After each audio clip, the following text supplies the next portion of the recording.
Om Vakradunda Mahakaya Surya Koti Samaprabha Nirvignam Kurume Deva Sarvakaryeshu Sarvada Saraswati Namastubhyam Varade Kamarupini Vidyarambham Karishyami Siddhir Bhavatu Me Sada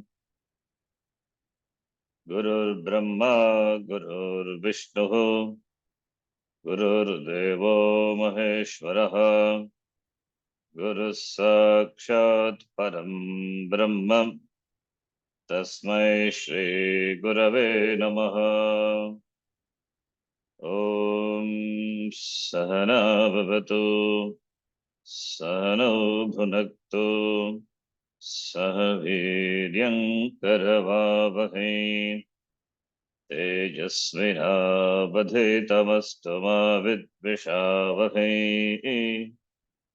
Om Shanti Shanti Shanti Om Shri Paramatmane Namaha Om Shri Paramatmane Namaha. Atha Dvitiyodhyayaha Atha Titiyo Dhyayaha. Shri Bhagavanuvacha Shri Bhagavanuvacha. Shloka number 59 Vishaya Vinivartante Vishaya Vinivartante. Niraharasya Dehinaha Niraharasya Dehinaha. Rasavarjam Rasopyasya Rasavarjam Rasopyasya. Param Drishtva Nivartate. Param Drishtva Nivartate. Then the next shloka number 60, we are supposed to read. To understand what Krishna was saying here, we need not alter the meaning of the Vishaya to mean sense organs. Can we look at from the perspective of sense objects also, so that we have seen the next shloka. Yatato hyapi kaunteya Yatato hyapi kaunteya. purushasya vipaschitaha Purushasya vipaschitaha. indriyani pramathini Indriyani pramadini. haranti prasabham manaha. Haranti prasabham. Haranti prasabham manaha. He kaunteya iti sambodhana. Yatataha shatranta. Yatataha, the one who makes effort. Yatataha vipaschitaha purushasya indriyani pramathini. Indriyas are turbulent even for the person who sees clearly, who makes effort. Yatataha haranti prasabam manaha, takes away the mind of the person forcefully. Indriyani pramathini. So indriyas are turbulent, it can take away the mind of even the self-controlled person. Because the powerful senses of even the person who makes effort, who sees clearly, forcefully take the mind away for Arjuna. So therefore, Vishayaha Vinivartante, Niraharasya Deginaha Rasavarjam Rasopyasya Param Drishtva Nivartate. That is the connection. A person who has given up sense pursuits doesn't feed the sense organs. By using the will, he or she simply doesn't pursue sense objects. Only when the senses are with the person, meaning under his or her control, can steadiness and knowledge be accomplished. The prajnatvam can be achieved. Thus, in the beginning, the will is used to keep the senses in one's hands. Anything that is within your control or power is called Svavasha or Atma Vasha. The word Vasha meaning within one's hands, within one's control. The money in your pocket that can you spend as you wish is Svavasha, Atma Vasha. If, however, your money is in the hands of someone else, it is Paravasha. Naturally, you don't have the freedom to spend it as you would like. The other person must give it to you first. Thus, anything in the hands of another is called Paravasha. And the one who delivers himself or herself into the hands of someone else or something is called Paravasha. For example, a person is totally overpowered by emotion or who is completely controlled by another person is Paravasha. He or she has no freedom. Still discussing how one becomes a Siddha Prajna, one who is steadfast in the knowledge. Krishna said that first one's mind and senses have to be with oneself alone. Even though a person is a Viveki and has certain knowledge, there is still something to be taken care of because the rasa, the taste for sense objects is still there. If these are not taken care of, the person will deliver himself or herself into the hands of ragadveshas. Therefore, the word yataha in this shloka means of the person, the Purusha, who is making effort. One may make effort and be a fool, murkaha, but this is not the person being discussed here. Is vipaschitaha. The person who makes effort is one who has viveka, who sees things clearly, vipaschita. Even this person's mind is not steady, but his or her mind is not the mind of the ordinary person, but one that is in the hands of the senses and fancies. He or she is not an armchair viveki. This person has a commitment and makes efforts in order to gain firmness, nishtha in the knowledge. This then is a kind of the mind that is being discussed here. The sense organs can be turbulent, vicious, and very powerful. They can really shake you up. In this shloka, Krishna told Arjuna that the sense organs can even take the mind of a Viveki away, meaning that they can take charge of his or her mind. Why? Because the rasa, discussed in the previous shloka, rasavajjam, rasopyasya, rasa, the taste for sense object is still there inside the person, lingering in the mind of the person. As long as the rasa is there, the taste for sense objects is there, the longing for sense objects, even in a subtle form, the sense organs will continue to take charge of the person's mind. As we saw earlier, the sense organs imply the various fancies that one has because he or she still has a value for sense objects. Thus, when we say the sense organs take the mind away, we mean that the rasas rob the person of his or her viveka. By the time the person realizes what has happened, the sense organs, meaning the rasas, have already taken him or her for a ride. The use of the word he in the shloka indicates that all of this is very well known. Prasiddharte he. The appetites that are there do not ask for any sanction. They forcefully, prasabam, take care of you. Therefore, what should you do? The only answer for this rasas is to gain steadiness, stadium, sitapragyatvam, in this knowledge. The next shloka, Krishna told Arjuna that this is done by contemplating upon what is, by jnana nishta. Next shloka, shloka number 61. Tani sarvani samyamya. Tani sarvani samyamya. Samyamya, sanyamya, whatever it is. Both are okay. Ta Yukta asita matparaha. yukta asita matparaha. Vashe hi yasyendriyani. Vashe hi yasya indriyani. Tasya prajna pratishtita. Tasya prajna pratishtita. Tani sarvani sanyamya. Sanyamya means atmavasham krutva, keeping them in one's hands. Tani sarvani indriyani, everything. Yuktaha, the one. Viveki, the one who is integrated person. Plus, matparaha, I've got commitment for moksha. Matparaha, asid, may the person sit sit and do contemplation, nididhyasana on me.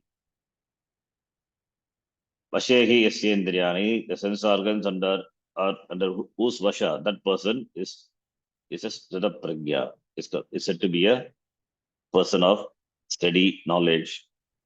The one who keeps the sense organs under his vasha, under his control, and one who sits for contemplation, sits in contemplation, contemplating on me, that person is said to be a man of steady wisdom. May one who is endowed with discrimination, yuktaha, integrated person, discrimination, the person with discrimination, yuktaha, one who is together, his mind is together, his mind and senses all are in alignment. His sense organs don't take away the person. So yes, that's called the yuktaha, integrated person. So viveki ityartaha. Yuktaha, may the one who is endowed with discrimination, tani sarvani sanyamya, keeping all the sense organs, atmavasha, in one's hands, yukta asita matparaha, may he sit, having commitment for moksha. May he be committed to me. Me is Ishvara. May he be committed to Ishvara, therefore moksha. For the one who has all the sense organs under control, the knowledge is well established. The advice given by Krishna in this shloka is Tani Sarvani Sanyamya Yukta Sita Matparaha. In the compound Matparaha, Mat refers to Ishvara, meaning in me, Ishvare.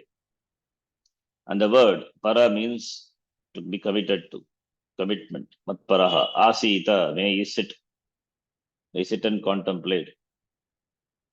May he do Nididhyasanam. For Nishtha in this Jnanam. Then only Param Drishta Nivartate. Rasavarjam also goes away only when Nishtha is there. Therefore, may he sit for Nididhyasanam, for gaining Jnana Nishtha. And Krishna says here, withdrawing the sense organs. Tani Sarvani Sanyamya, withdrawing, regulating. Tani Sarvani Sanyamya, keeping them under one's control. May he sit committed to me, Ishvara. The person is advised to contemplate upon the one who is the Atma, the self of everything, the Satya, the truth of everything, the one who is limitless, the one who is the inner self of all beings, not just one's body, mind, senses, but the being of all beings, the existence in all forms of existence. This is the ultimate end to be accomplished, and is the Lord, the cause for everything, the truth of everything, which is oneself alone. Therefore, let the one whose ultimate end is the innermost self, Pratyekatma, which is the self of all, sit in contemplation, having withdrawn the senses to himself or herself. Such a person must be a Viveki. He or she must already be endowed with the ability to discriminate between the real and the unreal. Nitya Nitya Vastu Vivekaha Viveki. Some knowledge must be there. Otherwise, sitting in contemplation will not work. If a person sits without Viveka, what will he or she do? What will the advice contemplate on me mean to such a person? His or her understanding of this advice will definitely be different because the person doesn't know what it is all about. The necessity for contemplation, Nididhyasana. Only when a person has enough inquiry, Shravanam, and understanding is he or she endowed with the capacity to discriminate. Only then will the person know what is to be contemplated upon. The question, why should I contemplate, comes from rasa. The vision is stifled. It is knowledge with a lot of abstraction. Sapratibandha jnanam. After Shravanam, jnanam is there, but jnanam is sapratibandha jnanam. Sapratibandha sagita jnanam, sapratibandha jnanam. It is as good as jnanam only, because the vision is not there. Therefore, the knowledge that we are talking about here is that of a Siddha Prajna who is well established in knowledge. It is apratibadha jnanam is what is talk about, the jnanam of the Siddha Prajna. Therefore, the knowledge is possible only when the rasa goes. The rasa goes only by constant contemplation, nididhyasanam. It takes its own time. Thus, may the person sit in contemplation. There are different forms of contemplation wherein the same Pratyekatma, inner self, is seen from different angles. The limitless self, Purna Atma, the detached self, Asangatma, the self as witness, Sakshi Atma, the action-free self, Akartra Atma, the self which is free from the sense of being an enjoyer, Abhuktra Atma, and the self that is ever full, Anandatma, is to be recognized in these different ways. By contemplating upon the Atma in this manner, the rasas go. How can they remain? If you know I am all this, agam idam sarvam, the rasa cannot be there. Thus, rasa goes away in time and the knowledge becomes well established and clear. Tasya prajna pratishtita. That is the meaning of the shloka. Then the next two important shlokas, Shakracharya introduces the next two shlokas by saying that Krishna points out exactly how a person gets into trouble when he or she is completely taken over by the senses, meaning the rasas. This analysis applies to everyone, Vivekis as well as Avivekis.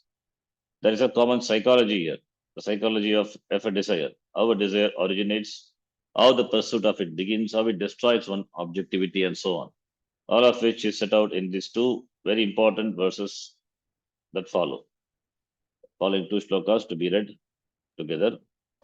Dhyayato Vishayan Pumsaha ध्यायधो विषयान् पुंसः Sangasteshu Pajayate सङ्गंस्तेषु भजायते Sangasteshu Pajayate, not Sangam. Sangat Sanjayate Kamaha सङ्गात् सजायते कामः Kamat Krodho Bhijayate कामात् क्रोधो विभिजायते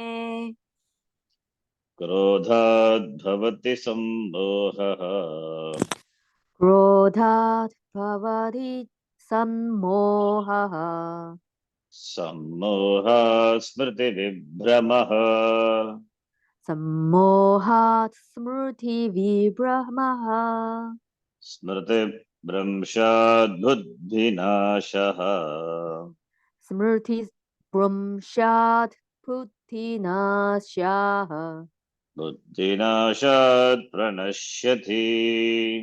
बुद्धिनाशात् प्रणश्यति.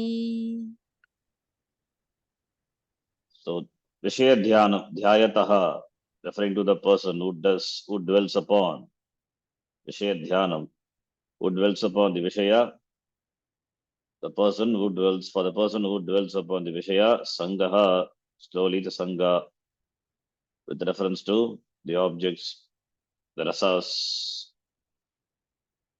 with reference to the objects, Vishayan, not rasa, Vishaya develops rasa meaning desire, by rasa meaning senses, rasavarjam rasopyas, taken over by the senses, meaning the rasas. So the rasa means the taste for the sense objects. That is the rasa. That is because of the purva anubhava, purva samskara. Anyway, that now here in this, how that rasa develops, that psychology of that is given here. The desire, that is why desire. Desire, rasa is desire. The psychology of how the desire is formed. That is beginning with Vishaya Dhyanam. Dhyayataha, for the one who meditates, Pumsaha, for the person who meditates on the Vishaya, by which he develops an attachment, Sangaha.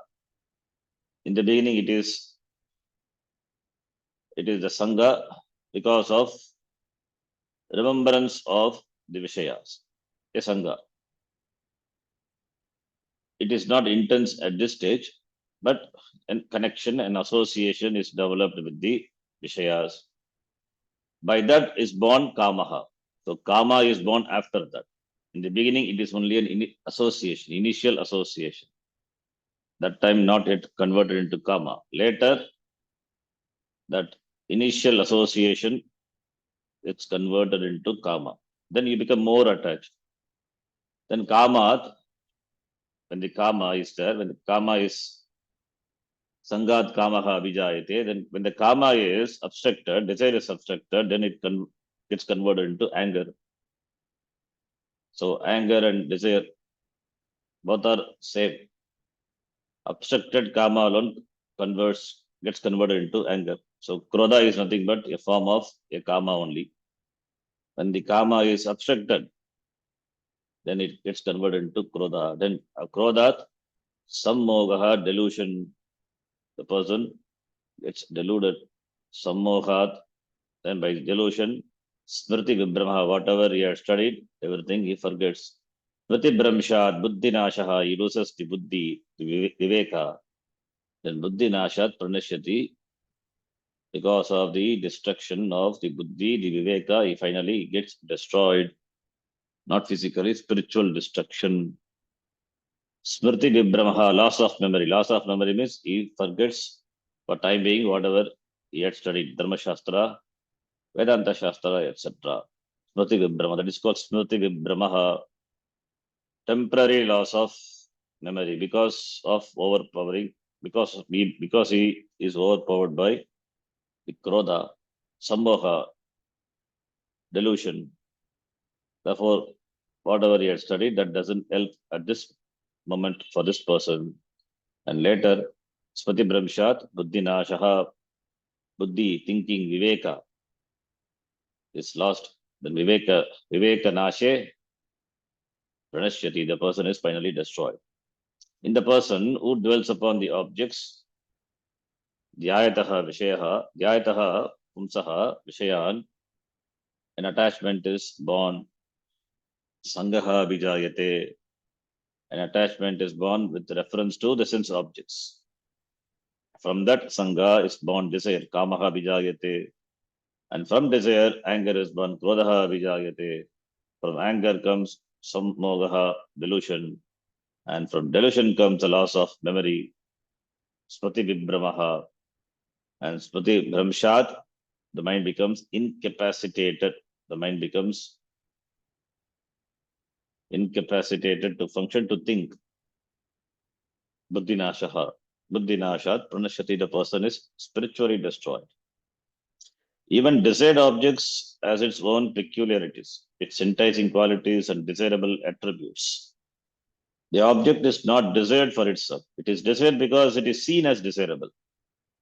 The person being discussed in this two shloka meditates on the peculiarities and desirability of various objects instead of meditating on the Pratyagatma. The previous shloka talked about meditating on Pratyagatma, that is Atma Dhyanam, Nihidhyasanam. Here it is Vishaya Dhyanam. One who dwells on a particular object and its merits develops a certain longing, a certain love or affection for the object.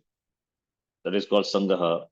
The object here refers to anything that you think of and therefore includes people as well. First, you come into contact with an object or a person, and then when the encounter is over, it is over, unless, of course, the object or person keeps coming back into your head. There is no reason as to why certain objects come back into your head. They just do. And when they do, you dwell upon them. An object that comes back into your head and goes away again is not a problem. Any experience leaves a certain memory, smriti, and because of the impact of the experience, the whole scene may be played back in your mind. Thus, in itself is not a problem. What happens, however, is that you begin to like the object and begin to dwell upon its desirability. Even at this stage, there is no real problem. Dwelling upon the object is what is meant by meditation here. Meditation meaning constantly thinking about something. There is something about the person that you keep dwelling upon. The person's dress, jewelry, voice, speech, mannerisms, decorum, thinking, hair, nose, eyes, or right, all of which represent countless varieties of objects upon which you can meditate. Meditation is a flow of thoughts about an object and anything connected to it. Sajatiya vritti pravaha. Vijatiya anantarita. Sajatiya vritti pravaha. It's called Dhyanam, meditation. Here the meditation is of attachment, Vished Dhyanam. Krishna was not talking about the person who meditates on the Satchidananda Atma, even though the person he was discussing may be smiling while meditating. The smile is only because of the memory of some compliment or other. It is a smile of elation, and this elation is what is meant by Sangha, the attachment. There is a certain love, a certain affection that has developed for another person or an object, a sense of being pleased with the object. Otherwise, there would be no attachment. Once a smile comes at the thought of the object, it means that the attachment has already been established. You cannot discover affection for anything without first dwelling upon it. A person may develop affection for a cat merely by continuing to think about it and caring for it. An attachment can also develop so that without the cat, the person finds that life is empty. If life is full only when it is full of cats and dogs, definitely we will find life full of cats and dogs. This kind of attachment can occur towards any object, a carpet, furniture, anything. Is it any wonder then that there is affection and attachment towards a person who talks back nicely in a sweet voice, that utters pleasing words? If affection for an attachment to a mewing cat can be developed, of course, a talking, smiling, thinking person is capable of evoking an even better response. Affection itself is no problem, but the problem is this: whatever you like, you almost always want to possess. This is why Krishna said that desire is born from attachment. That attachment is a cause of desire.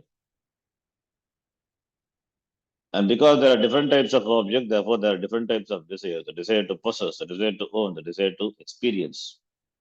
To create a desire, all that is required is just a casual glance at a Caribbean cruise brochure that came in the mail. In fact, the whole idea of direct mail is to create a desire in you. You may call it junk mail, but for those who send it, it's not junk. They know that someone will be attracted to the idea conveyed by the brochure. And to ensure that you don't forget, they also send you follow-up literature. When the second brochure arrives, the present memory that had been stored based on the first brochure comes to mind, and affection for the object of the subject matter develops. From this affection alone comes the desire to go on a Caribbean cruise. In this way, the desire to experience, to own, to possess is created. Not every desire can be fulfilled. Varieties of desires are born depending on the objects for which you have affection and attachment. Desire also is not a problem, but once a well-shaped desire has been formed, once it is no longer in the fancy state, you have to deal with it. You have to fulfill it, and this causes you to take action. If you can fulfill the desire, there is no problem. More often than not, however, the desire is not fulfilled. This then is where the problem arises. Not every desire can be fulfilled. It is not that easy. There are many obstacles that prevent the fulfillment of some desires. The problem comes then when the desires are not fulfilled and you become angry. The desire itself turns into anger, krodha. Thus, desire is a cause for anger. Or in the words of Krishna, anger is born of desire. If there is no expectation with reference to a desire, there will be no anger if the desire is not fulfilled. Suppose you want someone to do something for you and the person doesn't do it. And if you know that he or she might not do it, then there is no anger. But if you expected the person to do it, you will definitely be angry when it is not done. Even if the anger is not expressed, anger born is born. The intensity with which you desire something is what determines the magnitude of your anger, not the object itself. If your desire is such that it doesn't matter to you whether or not it is fulfilled, then anger will not be there. Even if it is, it will amount to very little. Whereas if the intensity of the desire is great, the anger that comes from the desire not being fulfilled is not going to be easily managed, either by you or by the person who happens to be between you and what you want. If the other person is an obstruction to what you want, then your desire will turn into anger towards that person. If you expect the person to behave in a certain way and he or she doesn't behave in that manner, then the person will definitely be the target of your anger. And if that person's behavior is not according to your expectations because of another person, then your anger gets directed towards the other person. And sometimes your anger against second may be more than towards the first. The nature of anger. Anger is always towards the obstruction to the fulfillment of your desire. If between you and the object that you desire, there is an obstruction, that obstruction is the target of your anger. The desire itself is deflected against this obstruction, and this deflected ray of desire is what is called anger. In this way, the anger is like the vinegar that may result when you try to make wine. Both the wine and the vinegar have as their essence the grapes alone, but the wine turns into vinegar. Oh, it too has its own story. The point here is not to avoid anger by avoiding desire. Rather, you have to remove the sting from your desires, for which a proper attitude is very important. That everything should happen as I want it is not a realistic expectation. And such an expectation is due to ragadveshas alone. The ragadveshas, your likes and dislikes, have to be neutralized if you would like to be free of anger. Nor is it a matter of controlling anger. What does controlling anger really mean? The anger is inside and you are simmering until suddenly one day it erupts like a volcano. Once anger is there, what happens is only too well known. Abhiveka, lack of discrimination, will definitely be there. In anger, you are not going to take the time to consider whether a certain action is proper or improper. You are not going to spend time considering should I kick him or should I punch him. Whatever comes first is what happens. Once anger is there, things just take place. What you do or say takes place of its own accord and depends entirely upon the past, your upbringing, and so on. There is no question of control here. The very meaning of anger is that viveka, with reference to what should and what should not be done, is lacking. And from this anger comes delusion, sammogaha. What is being pointed out in these two shlokas is a process that takes place when one dwells on an object. There is no time involved here. Dwelling on an object implies affection, desire, anger, delusion, and more. Because of the delusion born of anger, loss of memory, smriti vibhramaha takes place. Smriti meaning memory. Here, memory, smriti refers to whatever you have learned by studying the Shastram, whatever you have assimilated about right and wrong, whatever you learned from your teachers, elders, and life's experiences, what made you angry in the past, what happened, and so on. None of this you remember because delusion has come and along with it aviveka. Thus, there is a loss of memory with reference to all the wisdom you had gathered from your past education and experiences. Once the wisdom of your past experiences, smriti is not available, the mind is incapacitated. There is buddhi nashaha. Your buddhi now is incapable of analyzing whether something is to be done or not to be done because whatever wisdom you had gathered is not available to you now. Delusion is like an inner torpor, a blackout that makes you forget the wisdom you had. Therefore, your buddhi, your intellect is unable to do what it is supposed to do. It is incapable of giving orders to go ahead or stop in accordance with what is right and wrong. This is what the buddhi is supposed to do, but it is not available to do it. In the absence of wisdom, the impulse takes over. The buddhi is available only when wisdom is available. And in the absence of wisdom, it behaves as though it is not programmed at all. Impulse takes over. In other words, the buddhi is destroyed. Pranashyati. The person is no more a human being and can be likened to an animal because he or she gives himself or herself over to impulses. The impulses take over and determine exactly what the person is going to do. It may be biting, kicking, screaming, hitting someone, or even committing suicide. When a person is controlled by impulse, anything can happen, and whatever happens just happens. Until anger comes, a person can be careful. But once anger is there, all caution is gone. The verbs used in the two shloka are very revealing in this regard. From attachment, desire is born, and from desire, anger is born. At this point, however, the verb changes from is born to takes place. From anger, delusion takes place. And from delusion, the incapacity of the mind takes place. This shows how the person has no more any control over the situation.